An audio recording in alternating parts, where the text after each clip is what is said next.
Welcome to the C Word, the Conservators podcast. Today it's a conference takeover special. I'm Jenny Mathiasson, an objects conservator based in Carmarthenshire. And I'm Kloe Rumsey, an objects conservator based in Manchester. Hey guys. Welcome to the show. It's a weird one today. First of all, I'm not in it that much. I kind of went AWOL, didn't I? I was like, this is happening. We're going to do this. Can I do this? Can I do this? Please, please, please. It was really good. Yeah, okay. Yeah, sounds all right. I hope I was more enthusiastic than that. And also I was invited to come along, but I was like, I just can't. I've just been out of office for way too many days in a row and I can't. Yeah. It's one of those, like, can't do everything, guys, situations. Yeah, absolutely. Otherwise, I would have loved to be there because that would have been cool. But yes, so today is a takeover special, which means that it's actually you, Kloe, and Jane Henderson and Nerys Rudder running around having a fun time. At the new Manchester museums. Yeah, very shiny. They were the venue for a conference that I talk all about. What was the conference called? Oh, cripes. Do you want me to dig around in my bag for the grubby bit of paper? You have a grubby bit of paper from this? Yeah. Yeah, I somehow ended up with the printout. I don't know how. And then I tore it in half by accident. One sec.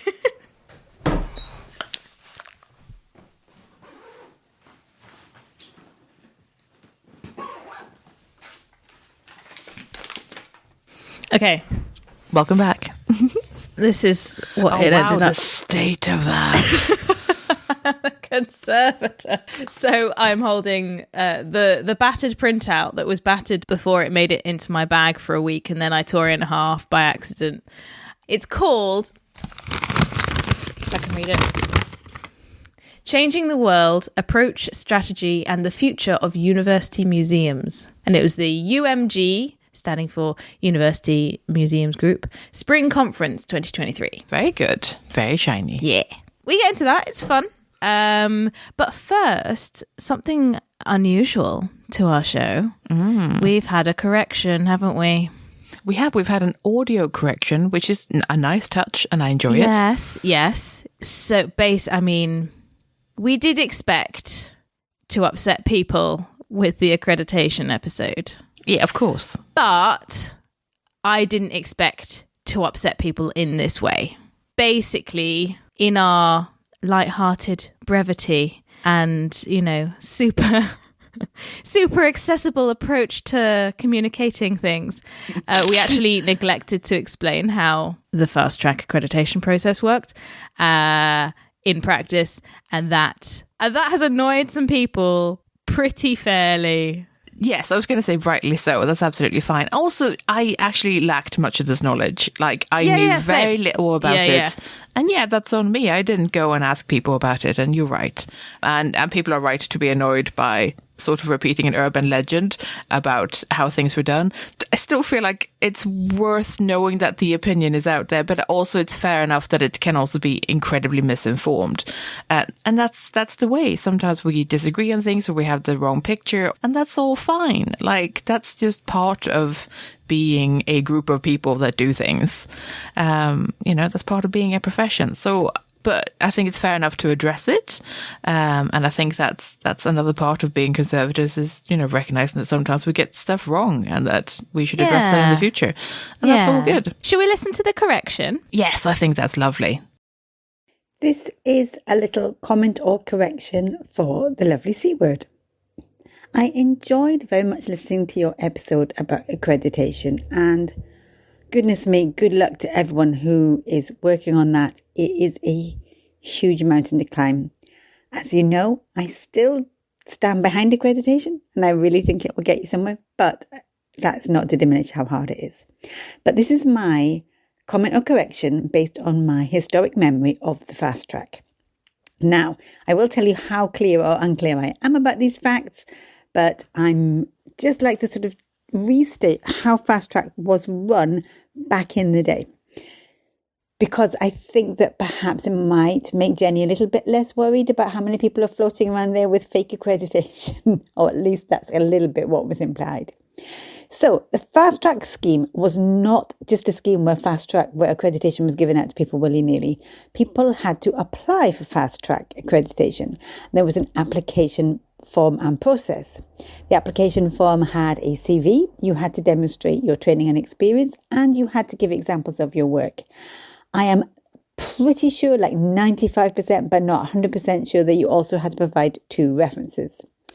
These were then screened to make sure that you had, done all the things that you said you'd done and written all the statements and covered all the points.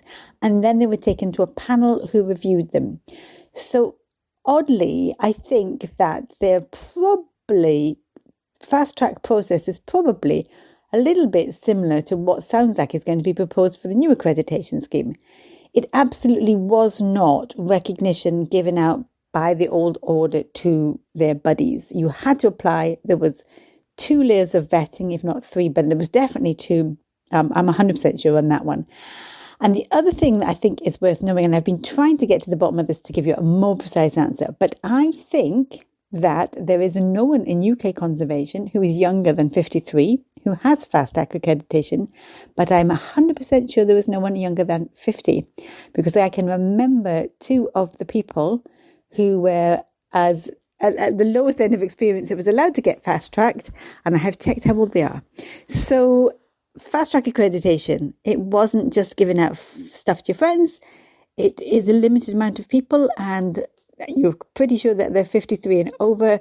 So I do feel that wasn't quite as bad as it sounded, and probably doesn't have such a profound impact anymore on the sector. Really hope that's helpful. Over and out. I mean, Jane, you're always looking out for us. Yeah, you are. Also, can I just say, I never said that anyone was floating around fake accreditation. That's not... Fair enough, that's what you took away. But I didn't say that. And I didn't think that. The issue still stands with the lack of standardization. So that point still stands. I think it's really good to know the process. Other people have also written in and explained the process in more detail, which I think was fair and informative. There was definitely a feeling from some people that maybe fast track was sort of more not forced upon them, but was certainly very heavily implied that they had to do. And I think that is a really interesting point, that like, where do you strike that balance, not only for the people who went through fast track, but for anything in a profession like this? Like, how do you strike a balance between, we'd really like you to do this because we think it's good for the profession, versus you have to do this, there are no alternatives, or we'll break your fingers, sort of things, how do you strike that balance? I think knowing more about how people felt about it makes me more concerned about having this as a process in some ways, because you don't want to go down the route of being like, the only way to be a conservator is to do this, because I think that's a bit naff. Yeah, I think that the impression from one of our contributors was very much, the feeling was that they were strong-armed into it, otherwise they wouldn't be able to in the future. Everyone's going to be accredited, no one's going to be able to practice unless you're accredited. Maybe because it was new, the impression was that was where it was going. But still, you're going to get people that can't afford it, or you're going to get people that don't want it, or people that aren't there yet, and that they still should be able to practice. So I think there's a lot of really interesting stuff to be said about the history of accreditation. Yeah. And I think there were some interesting points being made about things like cost, for example, that it didn't used to cost as much even when adjusted for inflation, but that there wasn't the mentoring, the workshops, the advice and stuff that accompanies it now. It was a much more you're on your own, kid sort of approach, which I guess with a new system with teething problems you would have, Though I still stand by, like, you should be able to do it on your own. It shouldn't be hard enough that you need all the help. Oh, yeah, no, I do it. I do definitely agree. I do definitely agree. So I'm hoping that this goes some way to address what we got wrong about fast track, hopefully. And yeah, we're not trying to slag anyone off. Come on, guys. Talking about a flawed system is always going to be a problematic thing, isn't it? Since this is now our comments and corrections section that's just at the start of the episode, I thought I'd just mention that we've had another couple of emails, and it's someone who's gone through the accreditation process, and they wanted to give us some moral support. They wanted to say that they did submit WhatsApp messages and emails as evidence with kisses and love yous in it. It doesn't matter. You can always shade any text that you want to hide, but ultimately it's absolutely fine to use that as evidence, and I quite like that. Thank you so much for telling us that. That's so lovely. Also, I really like the idea of having like really like blacked out lines in your emails. Redacted. And actually it's like, this restaurant on this street's really nice, kisses, bye.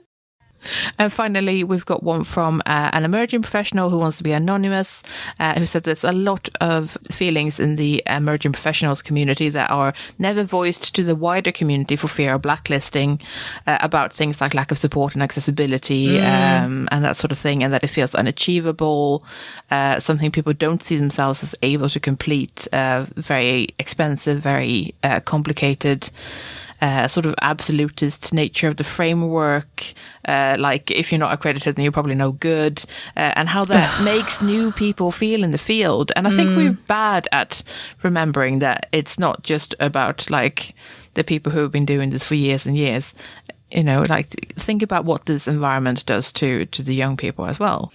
I think if you're starting off on your career and you already think, okay, you've done your degree and maybe you've got a year or two of experience, this should be a process that feels like you can approach it. If it's designed to be the next step in a conservator's continuing professional development, which it is, that's how it's designed, that's how it's phrased. It's very much all of the positive, lovely stuff that Heather was saying in the episode. But if your emerging professionals in the field don't see it as something that they can approach in the future, then there's something deeply wrong with that. Absolutely. And that's just a fact. That's for the people involved in developing accreditation to really prioritize as an issue. And we do know that you guys are listening, so thank you as well for doing that. I think that probably covers our correction section. I think so.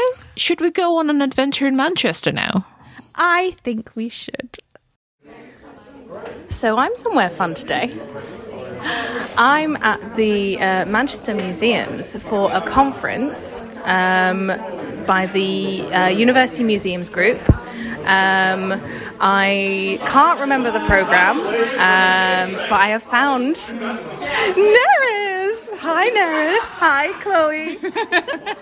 So we're going to attend everyone's filtered in to the first session. So we should probably go. We've been told to save Jane a seat because the train is running late. And we've had pastries and we've had juice. Yes. And we're allowed to take the juice in with us. And that is about as much as I know.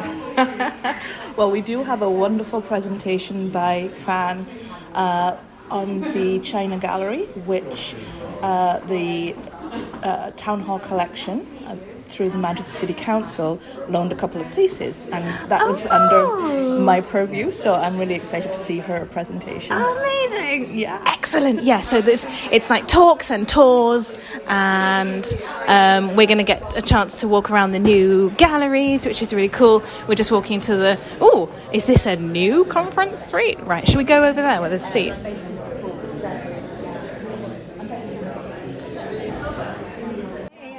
Look, we're together. Yay! Jane has arrived. Tea has been drunk. And more tea is going to be sought very now. urgently. Yeah. That was a good talk. Interesting. Yeah. Interesting. I have thoughts. You have thoughts? Can we share the thoughts? Would you like to share I need to refine my thoughts a little bit. Yeah. So the topic, I'll describe the topic, was keynote speakers Zoom call from Australia in the middle of the night. Examining the relationships and partnerships for repatriation of cultural heritage. Yes. Lots of things were said, and they were talking quite in depth about the way that they do things and what the people want. My favourite bit was the language barriers thing. The description of there being a language barrier meant that the people that they were talking to actually was sort of they didn't get all of the argument, basically, is what I'm talking about. They were able to curate what it was that they handed over culturally. And I really liked that because it was about control. And it's that thing that they controlled what was translated. So they had the opportunity to discuss and share. But by knowing that the other person didn't speak their language, it gave them freedom. Yeah. And I just think, sometimes we think, more knowledge is better always. But actually, it was a really nice break. Yeah. Do you have thoughts? I'm so conscious that Jane needs tea. No, I have more thoughts. Do you want to go first? My positive thought that I found really nice was thinking of restitution not as a restitution project, but like any other community participation project. I thought that was so powerful. You take the collection, you discuss what stories, you talk about how you want to go forward with that collection. And the fact that restitution is the outcome rather than, an exhibition in a museum in Manchester. With wine and a fancy opening. And some cheese. Why? And I thought that was a really nice idea. Why are we separating the process? So I did think that was a really positive takeaway for me. So I had thoughts about the holistic care of these objects after they had been returned. I think that the return or the repatriation of items is only a small part of of the West's responsibility to these communities. So I would like to see more thought and more discussion on how these communities can then be supported in not only receiving back these objects, but also, they spoke about how they were teaching them how to then make better calls for repatriation, which is fair. But I would like to see more training in how the information can then be used for the betterment of the community, to be able to not just get back the objects, but also to be able to advocate for themselves because we're talking about a global issue here. So, those communities need to have a little bit more support, I think. I love that you were both like, I need to organise my thoughts, but also this, and then came up with really nicely organised thoughts. So, it's lunchtime. We've got lunch. The talks overran because they were super interesting, but they overran. And now we might have T minus 5 minutes to eat a huge plate of sandwiches before tours begin. We've decided that myself, Jane, and Nerys will all be attending the same tours because it would be fun. And particularly also, Nerys chose cracking tours to go on, and she was the one that signed up first. So we're just going to follow along with the tours that she chose because they sound great. What's happened so far? Yeah, so I should mention that this is an event being held on International Museums Day, and the key themes are well-being and sustainability on the day and for the event as well. So that was presented by the first speaker, or the introductions, as like a sort of, this is what we're doing today kind of thing. So that was really good. And quite a lot of that has come up throughout the talks as well. Who have I met? I've seen loads of people I know, which is terrifying.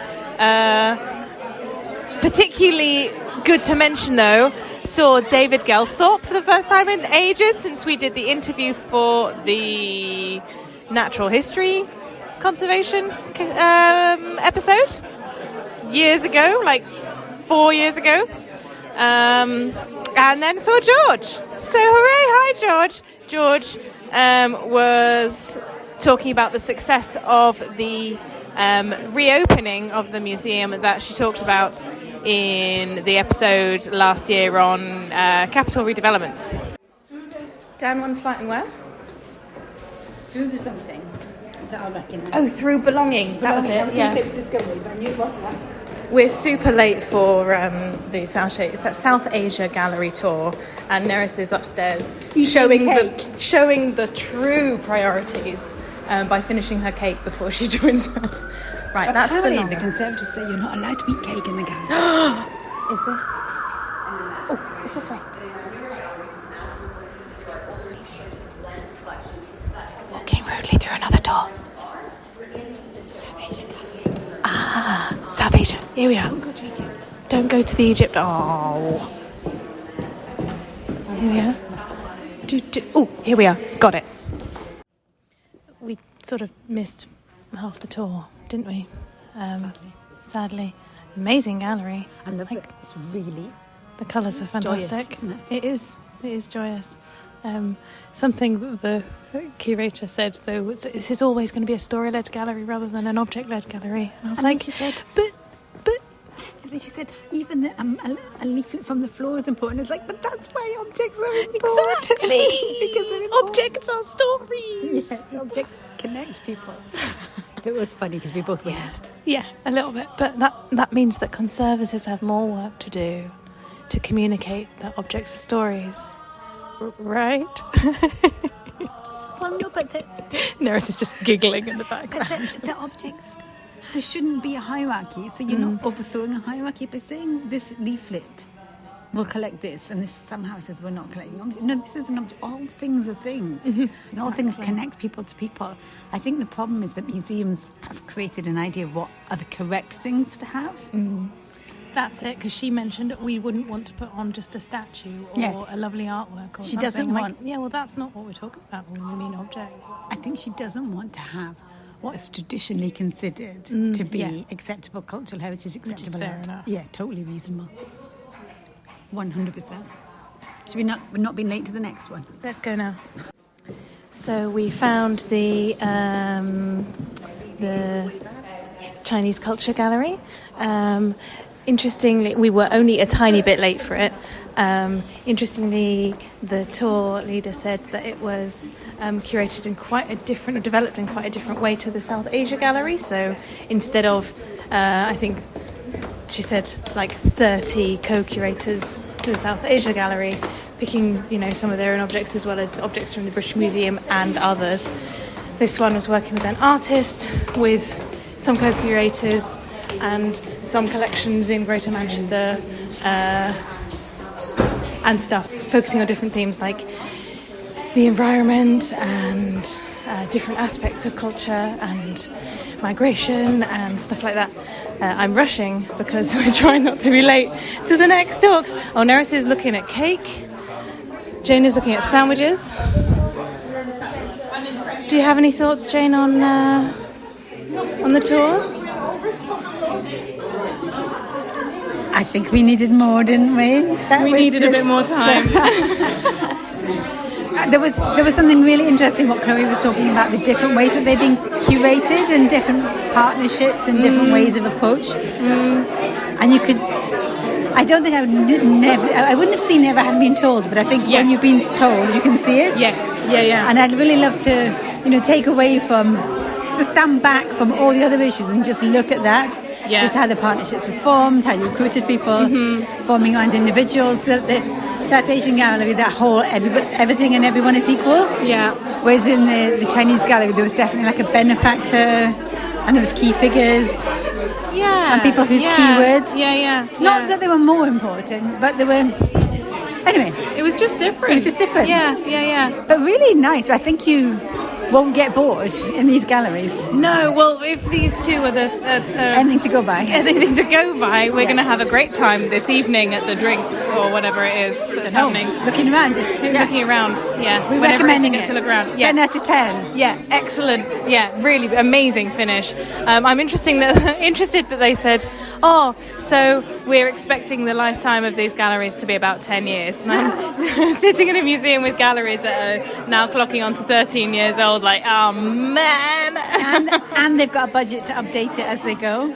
A budget to update it as they go. How Can we gorgeous. just sit that with that for a minute? How gorgeous. Oh man. Afternoon session time. Jane's just run off for a pen and she's the one with the schedule printed out, so I have no idea what's going on. She's back. Where's the schedule? Oh, thank you. Okay, we've got case studies. I was looking forward to this bit. Museum of Medicine and Health, reimagining and evaluating in the new Royal College of Music Museum. Love it. Mobilising Oxford's cultural assets for social prescribing health and well-being. I mean, there's loads, so I won't read them all out because their talks are starting. So, we just sat through, sounds very much like it was a trauma. It wasn't, it was delightful. Not. We just attended, that's better, the second half of the day, which was a series of case studies. And a lot of them were they were all pretty enjoyable. But Nerys, you said something very interesting after, which one was it? Mobilising Oxford's cultural assets for social prescribing, health and well-being. Was that the right one? Yeah, the social prescribing. I found that their introspection into their programme and whether it was actually making a difference was commendable. Yeah. As well as the presentation by the Royal College of Music. We liked him, didn't we? Yes, because it was very transparent, very honest about they've had this major redevelopment programme, but what's the aftermath? And is the current programme of having the students pay for the ongoing maintenance that's within the model. Their fees. Yeah, that's the model. Whether that is actually ethical. Round of applause. To him. Side note, I once asked that gentleman if he would take a drum from me, and he said no. Very kindly, he said no. A drum? A very, very large drum. Over 3 meters tall, wide. Sorry. So, do I know the drum you're talking about? Commonwealth Games? Yes. Yeah. The one that the rower beat. Oh, okay. So yeah. I love that you said that as though you were asking him on a date, but actually you're offering him a massively oversized museum object that no one in their right mind would want because it's so awkward and huge and heavy and easily damaged. I mean, a date with me could be kind of like the same kind of anxiety prescribing kind of activity. One never knows. It just depends on how I feel. So his call or request to have some feedback on whether those models were sustainable, really. Yeah. I thought was commendable. Ethically and financially sustainable was really nice. I think part of it comes from I was one of the last cohort to be able to have my bachelor's fees paid when I was many years ago. So I'm putting an age on myself. But it's really interesting that a generation or two later, it's almost a given that universities are this money-making endeavour. Business. Yeah. So when literally just a few decades ago, it was the government that was funding the universities. But that might be another conversation. Oh man, that's a whole episode topic, isn't it? Yeah. My favourite one was thank you. We have one slightly battered printout copy. So my favourite, I think, of that set was the Egypt Dispersed Heritage and Comics one. Yes. Partly because my old university friend Heba was the presenter, one of the two presenters. Partly because she's wonderful, and partly because it was just a really wonderful combination of two of my really big interests, and that's heritage and museums and the sort of ethics around repatriation and Egypt as a cultural entity.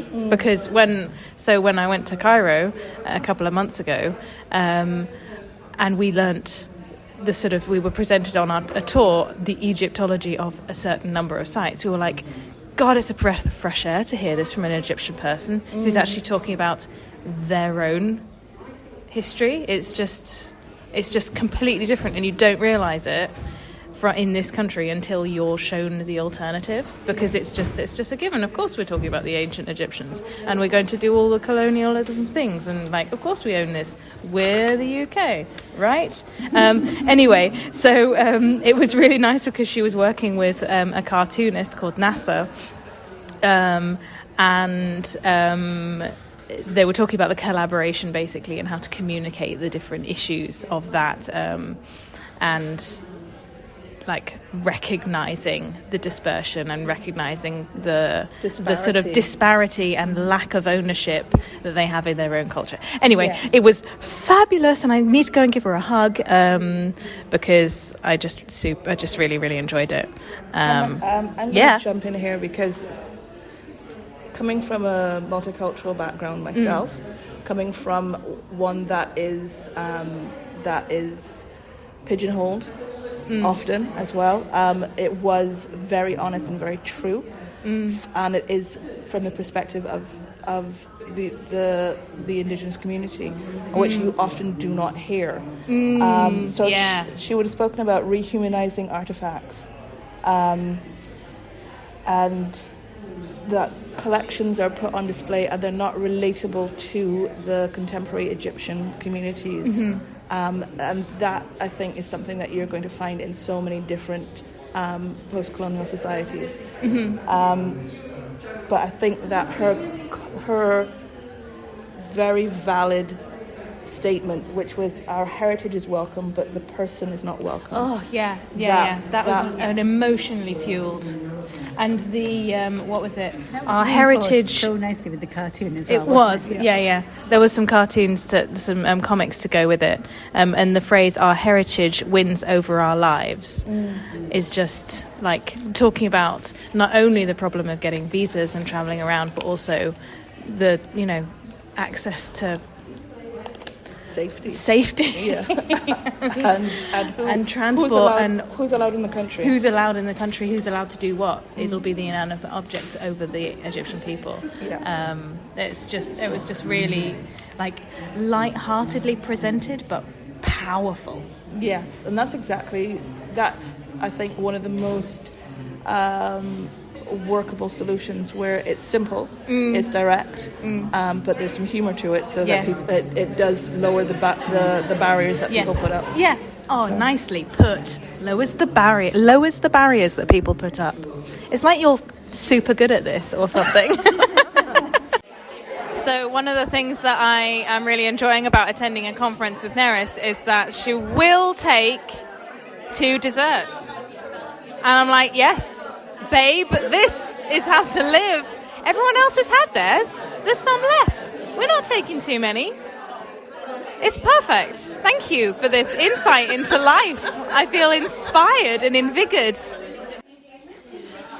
So that was the final session, a panel on funding, and it was all very interesting, entirely not relevant to me, but Jane, who is walking way ahead because she wants to get to the wine, she asked some very interesting and provocative questions and made some very interesting points as well, which were valued. Oh, where are we now? Oh, this is the Egyptology bit. Right, so we're walking on top of a gallery. Oh, I love iridescent glass, don't you? I passed glass. Oh, love a bit of glass disease. Oh, and there's a suspended gloved hand. With a poem. Oh, I'm not into poems. Oh. If Jenny was here, she'd be into poems. Okay, we found Jane, and now we're being led. We were discussing doing poems about conservation and why there aren't enough for a dissertation. Oh, I literally just said the words. I don't do poems, but you do poems. Well, in conservation, there has to be space for poems somewhere. Okay, yeah, I see that. Why are we in a zoo? Jane, there's a. Is this a real? They're the real ones. Is this the real one? So we've gone into, what's it say? There's no label. Oh, we're in the vivarium. This is live animals, everybody. Oh, how cool is this? All the lights are off. Oh, look, he's so green. You got tiny. No flash. Now, this is a good place not to flash, isn't it? As it were. That's in the blooper reel. Blooper or actual. Oh, my giddy ad. He is. Oh, my God, he just turned around. So cool. He's turned his back on us because he doesn't agree. Nerys is having a tiny meltdown. He's gorgeous. So our whistling frogs are about half that size, and they make the most noise. It's amazing. Strawberry poison dart frog.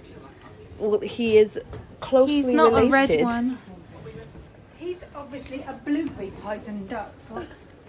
Or would you say like a mint chocolate poison dart? He's bright green and brown, black flecks. Yeah, he's a mint choc chip. He's a mint choc chip poison dart. What else is in here? The green tree monitor. It's dark, and I'm guessing we're not allowed to turn any lights on or anything like that because it's probably got something to do with their like sleep cycles or something. I imagine. I wish somebody was respectful for my sleep cycles. That's all I'm saying. I'm going to sleep. Here is the clue. Oh, our animals are going to sleep. The vivarium is set to a 12-hour day-night cycle to keep consistent environment for the health and well-being of our animals. Aww. Please do not use torches or lights during this time. Thank you. I'm going to put that up on your office door. No, I was going to say on my bedroom door. When my partner comes in with a torch because I've turned the lights off. I'm sleeping. Oh, look at this. Well, this is beautiful. Porcupine, can we have your quills, please, mate? I'm so glad to be in company with people that understand that. See the porcupine is, ooh, is he going to shed any? Look, you can see one there. Oh, yeah. Oh, dear. That makes me feel uncomfortable. Jenny and I went to a zoo once and there were porcupines and there were quills everywhere. And we're like, can we reach? We wish we could, but we didn't want to be attacked by either zoo people or... I tried to collect an emu feather from an emu cage for our feather collection. Yes. And the lesson from that is that they can bite you really hard. Shit, were you bitten? Very much. And I was with a small child at the time. It was quite an effort to stop him from seeing all the blood pouring out my fingers. Okay. Okay, my God. Oh, wow. It feels so museum-y, doesn't it? It does. It feels really museum-y.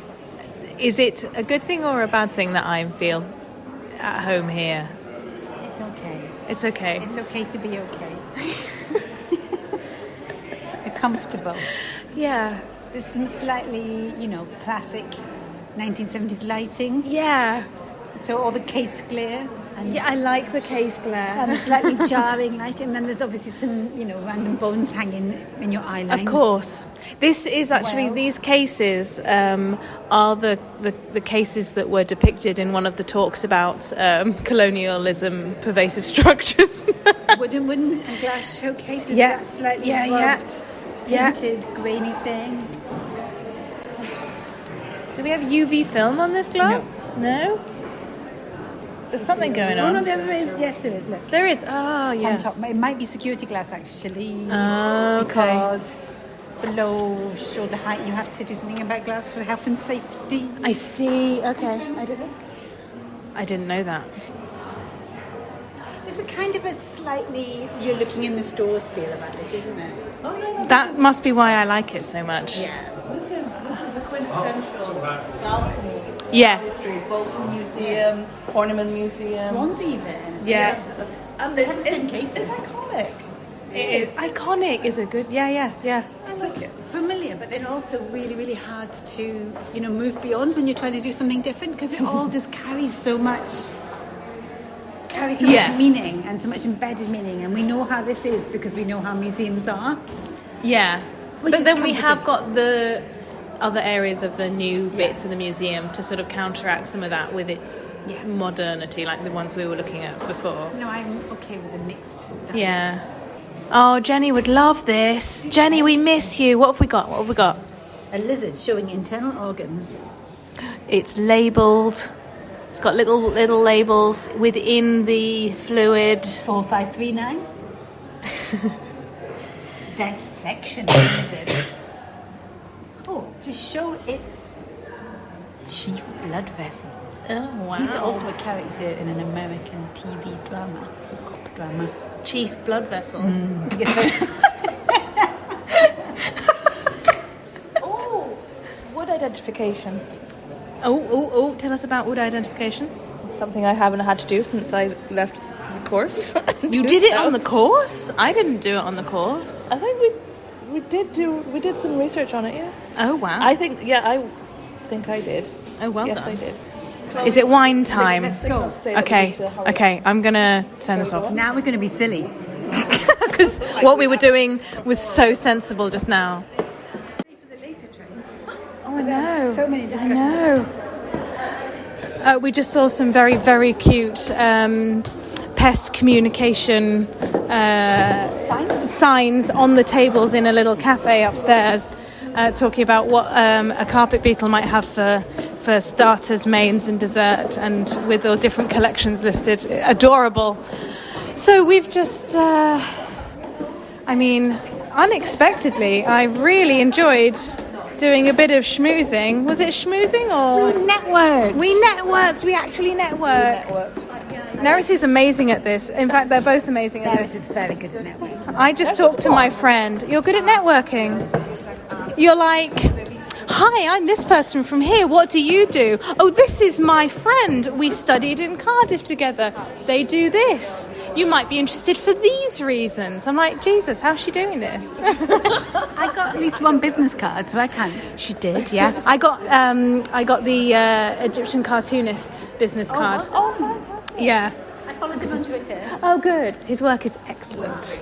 Excellent. Oh, so we just walked through the bottom of the big... Butterfly. Past the butterfly? Not ceramic. Hang on, where are we? So, okay, more taxidermy. That's dismissive of all the taxidermy lovers. We are at that kind of awkward lighting place. Nerys is tapping the glass. I did not. I pretended to tap the glass. Right. So I would like to see Egypt and Sudan. I assume these are the new Egyptology galleries and related. What have we got in here? Bureau of the Centre for the Study of Surrealism and its Legacy. Has an interesting selection of filing cards in colours that wouldn't have been around in the Victorian period. So for context, we're looking through a window. It's an installation, and Nerys has found the actual label, so we know what's going on. Mark Dion is an American conceptual artist known for creating rooms or cabinets filled with natural history specimens and cultural objects. Love it. So we've got T-minus. I don't know when you want to start walking. Maybe 10, 15 minutes? Yeah, 10. 10 minutes. So we're going to do 10 minutes of this. In 10 minutes, like people do Scotland in a day. So let's see what we can see in the next 10 minutes then. Isn't it funny the way, though, that these things are just here? We had, we've got the sarcophagus in Cardiff, and we had a group of kids in from one of the schools for Salad, I think, and it was had a bit of a discussion, blah, blah, blah, conservation, blah, blah, blah, Egyptology, and then I just asked them, what do you think? Do you think these things should be here or returned? And let's send it back. Wasn't a single one that thought they should be here. That's interesting. And they didn't pause, they didn't miss a beat, it wasn't controversial. It just didn't belong to us. It just doesn't belong. Yeah. And it is interesting to see it here without that question being asked. Maybe it is. Let's look around. The men are named. There's lots of really interesting and useful information that is genuinely useful information. But we're not seeing anything about why is it here? Should we have it here?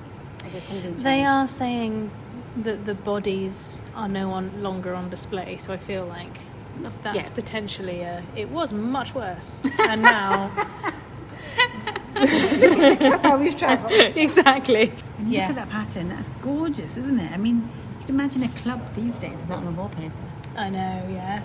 Totally We're standing in front of a large glass case with 2 painted wooden Egyptian sarcophagi and coffins relating to 2 individuals who are named. There are no mummies inside them. Apparently there used to be, though, if the label is to be believed, which we assume it is. I'm enjoying the cases and I'm enjoying the glass shelves for maximising content. It is beautiful. I'm loving the maps inside the cases, with the map of Egypt and the different names of the places and the locations of the finds. That's all quite standard Egyptology fare, I feel. Admittedly, I'm not reading all of the labels because we've not got time, but it's gorgeous.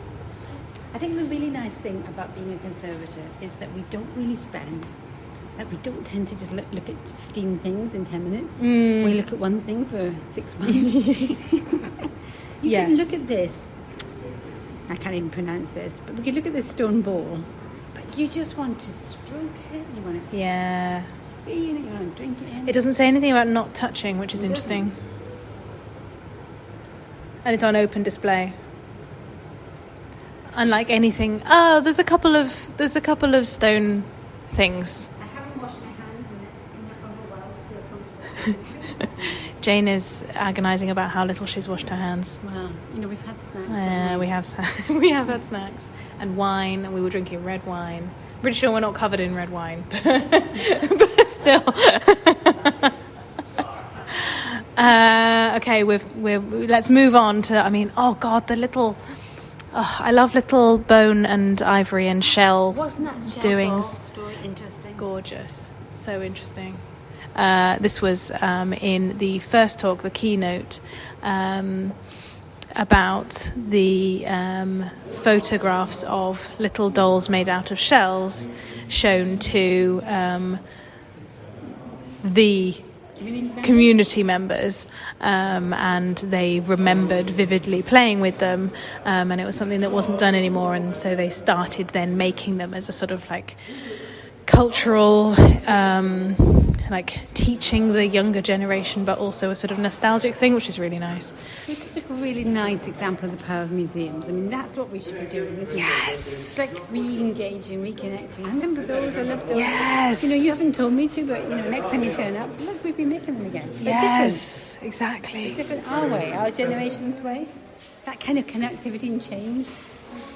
I think we're now in the belonging gallery. Yeah.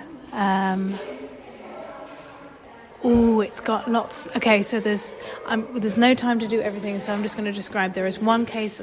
These cases are the old Victorian cases. So there's one case looking at relationships. There's one case looking at everyday objects, so like teapots and bowls and things. There's one about places, and we've got some like taxidermy. Quite a lot of wildlife stuff talking about that, and like I suppose animals, bats in particular, depicted in ceramic. Jane's flitted off to a case on movement. Oh wow! Oh my god! Oh my god! I don't think I can read that poem without crying. That's so good. Our ancestors gave us the heirloom and said, "Keep it." We replied, "Keep it." Generation after generation. We were trying to hold on to it, to guide us in the right direction. We got disoriented, but we kept the compass. It's safe. But not us. We are not safe. They said, we die. The idea doesn't die. But it got confused. We took to the street. We shouted out for the lost idea. We looked into each other's eyes and wondered, do we still believe in the idea? We answered, yes, we all do. And ready to sacrifice ourselves for it. It's freedom. Till we realised that the idea we fought for is a mirage. Individually we decided to flee. The West extended their hands towards us, one with compassion, one with fire, and the other to unite us, to merge us with media, to smear us with one colour, the colour of refugees. Look at the refugees, how they jump. Look at them, how they breathe. And how they overthink. They celebrated us. Exhibition for refugees, festival for refugees, Olympic for refugees, crisis for refugees. And I wonder, is that what we fought for? Do ghosts have more peaceful life than us? The poem is by Diala Brisley. Diala Brisley. And there's a life jacket. Sitting next to a life jacket. And a beautiful picture. That's very good. That's very good. When we move, we carry our belongings with us. Oh, I said I wasn't going to read all the things, but this is like hits you in the face. I love this thing about everybody has things that matter to them. And it's so interesting, people when they flee, it doesn't matter what, people always carry meaningful things, don't they? And it's just like there's something so human about meaningful things. tea services, and musical instruments, and things that remind you of religious iconography. But we carry things. Something so fundamental. It's like why museums matter.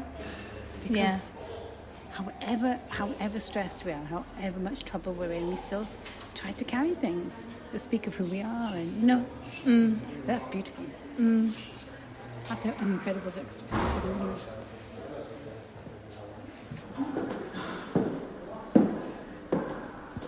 We found the butterflies. We did.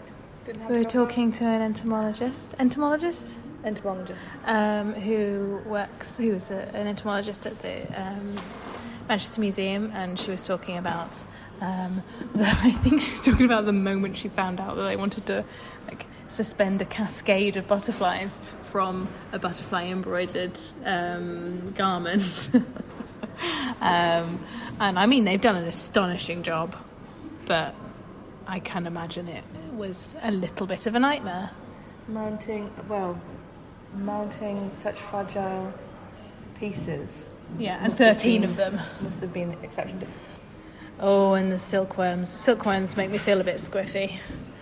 Really? Yeah. So not your favourite then? Well, no, it's not about that. It's the fact that they're boiled alive. Oh, the fate of the fate makes you squishy. Yes. Yeah. I've been trying to get my volunteers to one of them to agree to do IPM with me, and they're all like, nope. What's the matter with everyone? This is the very best thing. It's fun. Even a colleague of mine, I was like, all right, Jerome, this, you live close by, you can come in, you wouldn't have to go into work that often. And he's like, yeah. And then he said, I looked at a trap and I nearly lost my lunch. Buy them a dynamite. Say again? You buy them a dynamite? No. So I'll be honest, there's a trap next to the archive that I looked at. I left it there. I moved it back into position, and I nearly screamed out loud because the spider on it was massive and still alive. Oh, was it a huntsman? Yes. Oh, or like the house spiders that we get here. They're not gorgeous. Huntsman. No. What are our final thoughts? I love the Belonging Gallery. Yeah. I think that they have really played with the infrastructure, the architecture, and they have really challenged it.